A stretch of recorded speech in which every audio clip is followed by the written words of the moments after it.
Саламатсыздар ма, балалар?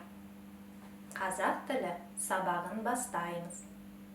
Сабақтың тақырыбы жер бедері деген не? Лепті сөйлем. Бүгінгі сабақта сөйлем түрлерін айтылу мақсатына қарай ажырату және сәйкес тыныс белгілерін қолдануды үйренесіңдер. Балалар, суреттен не көріп тұрсыздар? Дұрыс айтасыздар. Карта. Қазақстанның картасы туралы не деп айтылғанын Ермек Өтетілеудің Қазақстан картасы өлеңін оқып білетін боламыз. Алматы жері жайсаң облыс. Ақтөбе, өлке, ақтарысы мол ырыс. Атырау, мол Қазақстан мұнайы. Жамбыл, жайлау, қазыналы, шұрайлы. Жезқазған, кен, бұзылмаған қаймағы. Көкшетау, көп көгілдір көл аймағы. Қарағанды, қара алтынның қоймасы. Қостанай, құт, қызыл бидай қамбасы. Қызылорда, күрішті, сыр сағасы. Орал, көне ақ жайықтың жағасы. Өскемен, өр шығыста Алтай аясы. Павлодар, қара ертістің саясы. Қызылжар, солтүстігім орманды.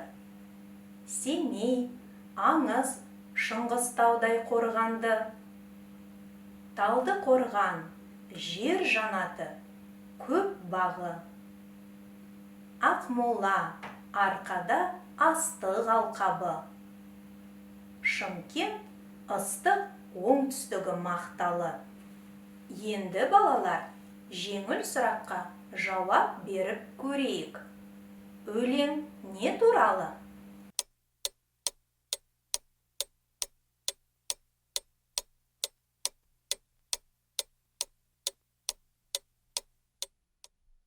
Дұрыс айтасыздар.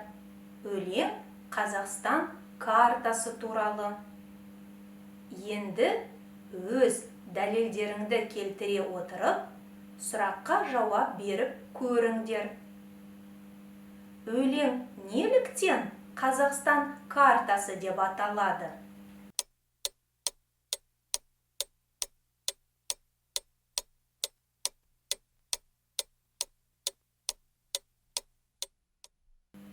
Жауаптарыңа дәлел келтіре алдыңыздар. Бәрекелді, балалар. Дұрыс айтасыздар. Өйткені бұл өлеңде Қазақстанның жер бедерінде орналасқан қалалары туралы айтылады. Бірінші тапсырмаға назар аударайық. Берілген үш сөйлемге көп нүктенің орнына керекті сөздерді қойып, лепті сөйлемдер құр. Тиісті тыныс белгісін қой.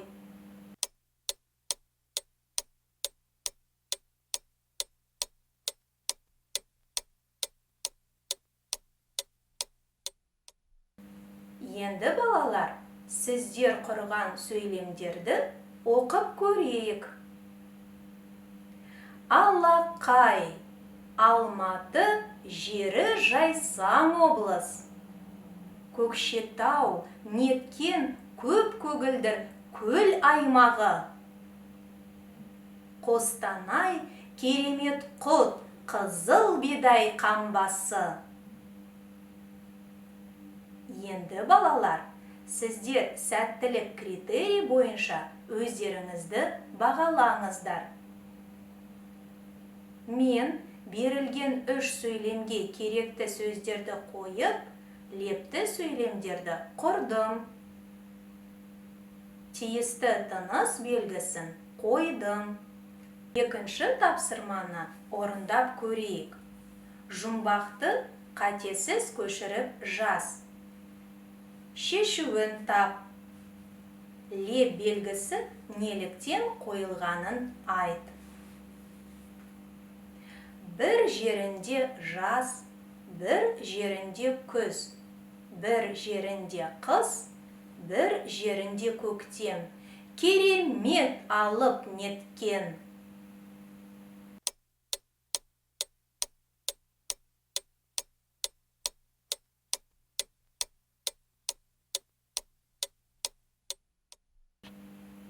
Жұмбақтың шешуін табайық, балалар. Әрине, жұмбақтың шешуін карта екен. Балалар, жұмбақта керемет алып неткен сөйлемінде леп белгісі қойылған. Неліктен қойылғанын айтып көрейік. Дұрыс, балалар. Бұл сөйлемде леп белгісі қойылған. Өйткені айтылу мақсатына қарай бұл лепті сөйлем.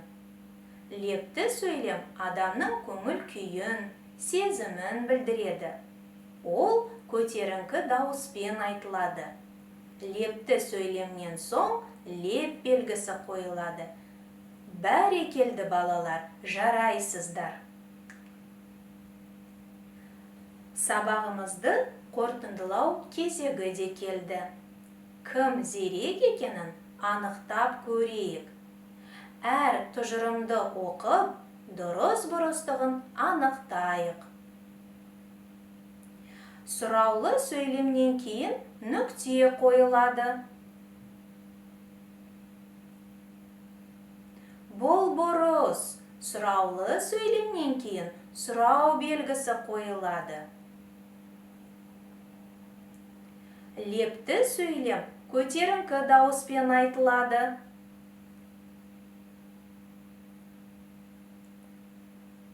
Дұрыс, балалар. Бұл әрине дұрыс пікір. Лепті сөйлем көтеріңкі дауыспен айтылады. Хабарлы сөйлем бәсең дауыспен айтылады. Дұрыс, хабарлы сөйлем бәсең дауыспен айтылады. Лепті сөйлемнен кейін леп белгісі қойылады. Әрине, бұл дұрыс. Лепті сөйлемнен кейін леп белгісі қойылады.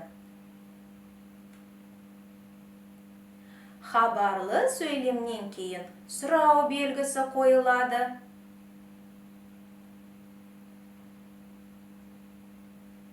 Бұл әрине, балалар, бұрыс, жарайсыздар. Хабарлы сөйлемнен кейін нүкте қойылады. Тамаша, жарайсыздар. Сабағымыз өз мәресіне де жетті. Сабақта жасаған өздеріңнің жұмыстарыңызды бағалаңыздар. Сіздердің алдарыңызда 3 ағаш тұр. Сіздер өз ағашыңдарыңызды таңдап алып, Қазақстанның жер бедерін көркейтіңіздер. Осымен, балалар, қазақ тілі сабағымыз аяқталды. Сау болыңыздар.